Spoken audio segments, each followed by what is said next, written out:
And my last kind of big topic here is that you can't stop learning, especially in the world of marketing. Things change daily. I was actually having a conversation with our marketing coordinator this morning, and I'm like, did this change this morning? And she's like, I think so. And so it feels like Instagram's coming out with new stuff every day, and you have to stay in the know or else it's going to pass you by.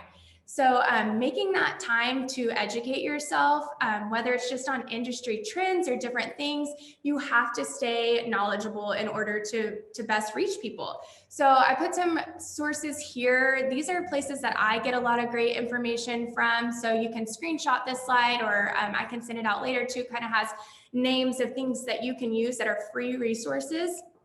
So SproutSocial, wedding reports, brides.com, Planoly, things like that.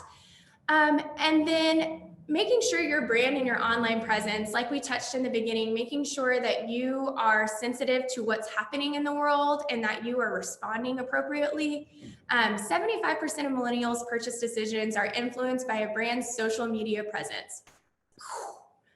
I would imagine that that is most of your target market. So when they're coming to your Instagram, are you aesthetically pleasing, right? Do they look like they want to do business with you? Do they want to trust you with their florals?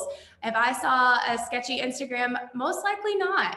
So you have to remember that that's such an important factor about your overall brand, is how you look, and making sure that it all is cohesive.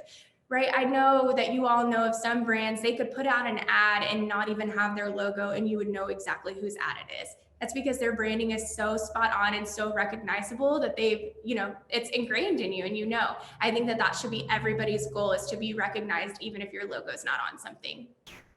So there are some great tools for that too. Planoly is our favorite.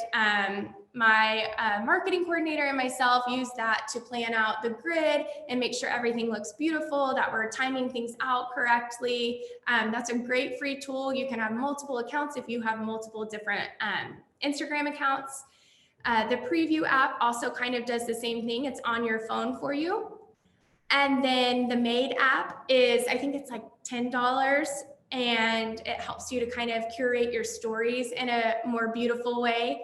And then Canva, lastly, we were kind of chatting about this before the call. Canva is a wonderful tool. It is kind of graphic design on the go, is what I like to call it. It's very plug and play and has so many different things that you can use that look super professional and beautiful. You don't have to have the Adobe Photoshop InDesign suite in order to make great graphics. I actually made this whole presentation on Canva just to prove that point. There's so many different things you can do, and it is a free tool. So if you need marketing in a GIF, Canva is a go-to. And then number 3 is knowing what the best practices are. That kind of goes back into that learning. You can do all of the right things, but if you're not doing it in the right way, if you're providing this great content but nobody's seeing it, it's lost. So data is powerful. Know your analytics, know what your people are doing, know what their behavior is, and then play to that. Sometimes our audience will shift to where they are online at 9 o'clock at night. And so here I am posting on Instagram at 9 o'clock at night because I know that's where it's going to hit them. So there are some tools there as well. Hootsuite, GoogleAnalytics, your app insights, which I'll get into on the next slide, I believe. All free tools and super easy to use. That data is there, so use it to your advantage. And then also getting content from everywhere. I know a lot of you are wearing so many different hats. You're like, I don't have time to sit down and make an Instagram reel or to put out a video or whatever. Rinse and repeat. If you have some really great content that you can use across multiple platforms. I mean, I'm never an advocate for shovelware and dumping the same thing onto multiple sites because different things work for different platforms. But you can use that solid content and then tweak it for different platforms or for a different market. And then if you have sales teams that are out at your events, Instagram has a really great repost feature. And so use the content they're taking. If they're out at an event and they, snap a photo of the setup, use that and repurpose it on your brand's accounts.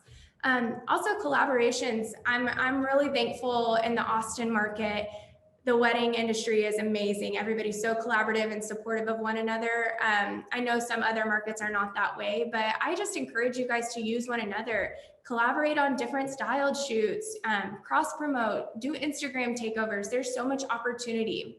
And on the note of learning, I had this great new hot tip that came in. There's a whole new feature. So if you've learned nothing else in this whole presentation, at least you can walk away with this and feel like you're a social media expert for the next 20 hours until it changes again, right?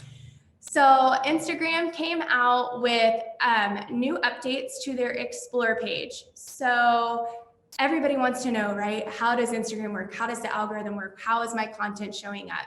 So these are kind of the ways that the algorithm is using your content to show to different people. So it's their interest, what you're associating with. You'll notice once you start to search a certain type of thing on Instagram, you're going to see more content that's related to it. So my whole feed is like all of this wedding related content, and I'm not engaged or married at all, but I am constantly being fed this because I'm interacting with it from a professional standpoint. Timeliness. It used to be a chronological feed, but now it's when you're posting that does play a factor, and they're going to try to keep feeding you new content as it comes, even though it's not a chronological feed anymore. And then relationships. Instagram's trying to push things to you that they want you to see or think that you want to see. So if your mom's posting something and you interact with your mom a lot, you're going to see her. If you're friends, you'll notice kind of you're seeing those same people. That's why. User frequency. If you're somebody who hops on Instagram once a month, Instagram's going to feed you the content that they think is the most important because they know they only have you for this small time. And so they're going to feed that to you. And then you're following. If you're following 1 million people, again, they're going to prioritize what they think you want to see. And then usage. If you're somebody who's on Instagram all day, every day, they're going to keep finding new things to keep you in that app and to keep you searching and looking. So what all of that means for you and your businesses. Now Instagram has changed their search feature. They're kind of turning into like a little search engine, mini Google, if you will. So in the past, you could only search things by a hashtag or a location or an actual name. So if I searched, Austin weddings, I would only pull up things that were hashtagged with Austin weddings or an account name that was named Austin weddings or etc. But now it can use keywords. So even if you're not tagged or hashtagged or anything, people are able to follow you. So this is such a powerful tool for you all because now people will be able to find you even if you're not necessarily associated with something.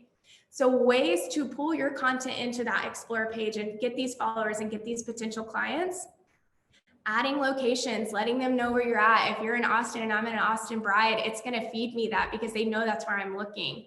Using those hashtags to your advantage. I can go into a whole nother presentation about hashtags and different strategies there, but yes, use them. Understanding your best times to post. I'll show you a little tip there on the next slide. Creating consistent and quality content. I cannot tell you this enough. Invest your time in good content. There are sometimes you just got to whip things together, but making sure you're on brand and that people know what they're going to get every time that they come to your page. There's nothing worse than random things and you're like, oh, that was weird. Like who posted that? So that quality, consistent content. And then prioritizing video. So that's kind of a rule of thumb across all social media is video is king, and Instagram especially prioritizes people that are using the features that they give you. So use those reels, use the stories, use the polls, use all of these things because Instagram's like, oh, great.